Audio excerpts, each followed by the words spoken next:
Hey everyone, welcome to our Into Tomorrow radio studio where 1 week ago the guys, Dave, Andrew, Chris, and myself discussed the iPhone 5 announcement, and well, it's been a week and it's here, guys. What better way to start my birthday weekend than unboxing the iPhone 5?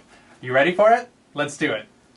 We'll have my iPhone 4S here standing by so we can compare the different size now that the iPhone 5 has a larger screen and it's a little taller. But oh, I love this. You hear that? Cutting tape.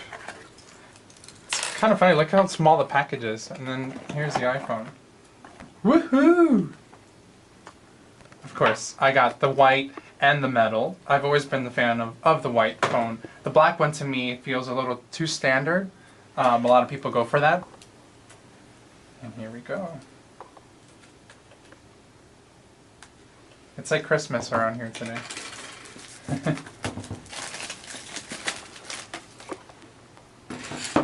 Alright.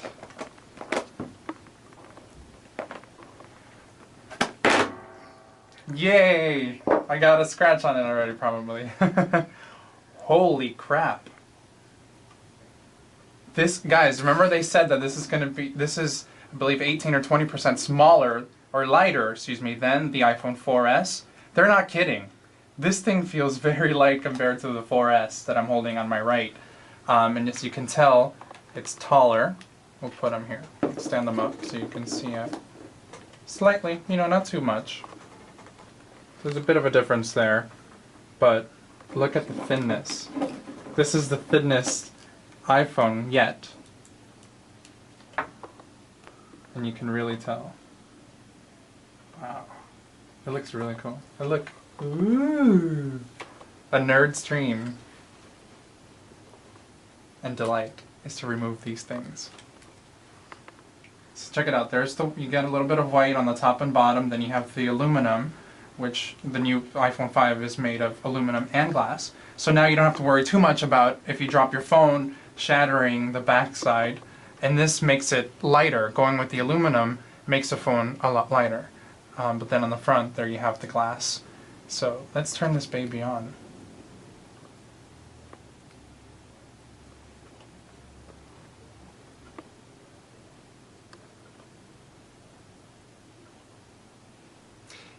It's funny that it's taller. To me it looks it's not as wide to me, but it is apparently, like the iPhone 4S. But look at that bigger screen. Let's turn this off so you can see the difference. Come on, iPhone. But it's supposed to be faster. It's taking a little bit here to load. English. In the US. We'll put it on our Into Tomorrow network. This is crazy, guys. Wait until you feel it. When you compare it to the older iPhones, this is like a brick that I'm holding here, and this isn't. Alright, so we're activating the phone.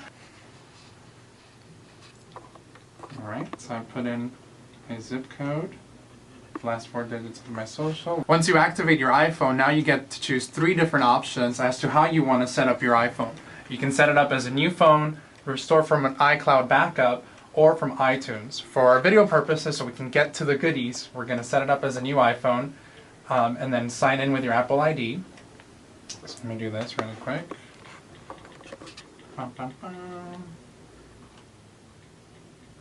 This is the time when you wish your iTunes password was shorter. Yeah, that's what happened to me when I was ordering the iPhone 5, and it kept canceling because too many people were ordering the iPhone, but there, I'm in. So you agree to the terms. Everybody's used to that.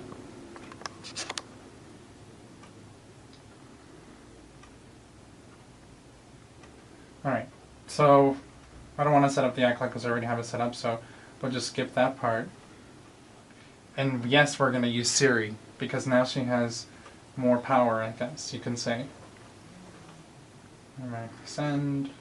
Jeez, there's a lot of options. But now finally I can start using the iPhone. And there it is, folks. So now you get a 5th row of apps.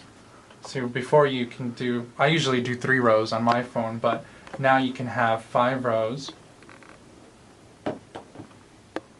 And there it is. This is what it looks like if you set it up as a new iPhone, all the built-in apps, no more Google Maps. It's been replaced by Apple's Maps, which actually are kind of neat. What I've been playing with on the iOS 6 update on the iPhone 4S.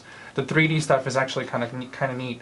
But we'll go into this further in another video, so stay tuned for that, and of course the 4G settings and all that, the 4G speeds. But then, you know what else is missing? No YouTube app.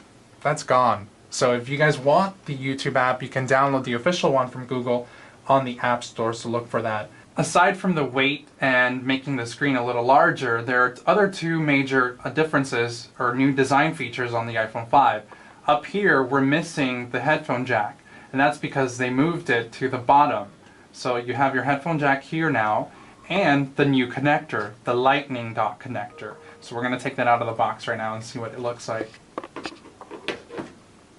But a lot of people were complaining about that. They weren't excited about the new connector. Oh, and here we have the new ear pods. And here is the infamous lightning connector.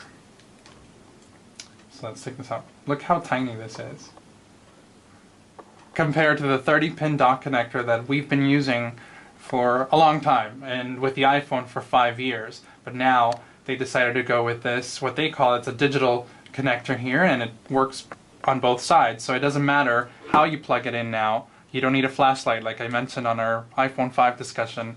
You just plug it in and it works. It should be charging when you plug that in. Right now I don't have it connected, but you get the drift. I'm going to set up my settings shortly. But I gotta say, you know, so far I'm really impressed by the hardware. I'm mostly excited about testing this camera because, as you know me, they call me Paparazzi. And, oh look. Hey! There's Dave. What's up, Dave? What you got there? A new iPhone 5. Wait, don't move so I can take a picture. Oh, don't move. Okay. Take me a picture. There you go. And what's neat also is that now you have the panorama, which you get it on iOS 6. But here. Let's see if we can do a panorama of our studio.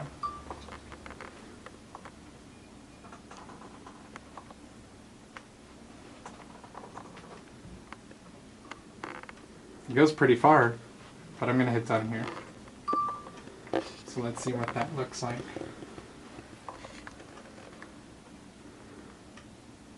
There's this, what I'm looking at, there's that side of our studio. It actually came out pretty good. That's awesome. Hey, look at the Galaxy S3 next to it. Let's put them down on the desk. Do a little comparison. Wow, look at that Galaxy's big screen. Wide and tall. See, one of the things that a lot of phone manufacturers use these days, for example with Samsung, you have a plastic casing, so that makes it a lot lighter.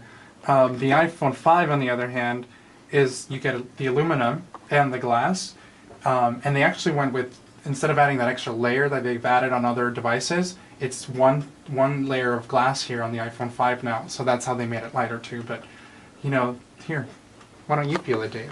See what you think. It is remarkably light, that I have to say. That's kind of the first thing that you notice as you take the phone out. I understand Rob dropped his right out of the box. No scratches so far, but it probably won't be the last drop either. But the iPhone 5 is remarkably lighter, but it feels about the same weight as the Galaxy S3. Compared to the 4S. But add the 4S, and yeah, the 4S is actually heavy if compared. And look, the screen's the same width, but the new one is taller. We're going to go into more details with the new features on the new hardware of the iPhone 5 in another video, so stay tuned for that. Meantime, I'm going to get going with this. I'm going to set it up to my liking, and so far I'm very impressed. What do you guys think about it? Did you wait in line or did you have it shipped? I had it shipped here to our studio and it arrived not too long ago, and we decided to do this unboxing so we can show you the feeling that you get when you open a new iPhone. And so far I'm impressed, I'm excited, so let us know and recommend any iPhone cases. If you decide to buy one, let us know what you bought and we'll let our other viewers know what you think. Meantime, stay tuned into tomorrow. Yay!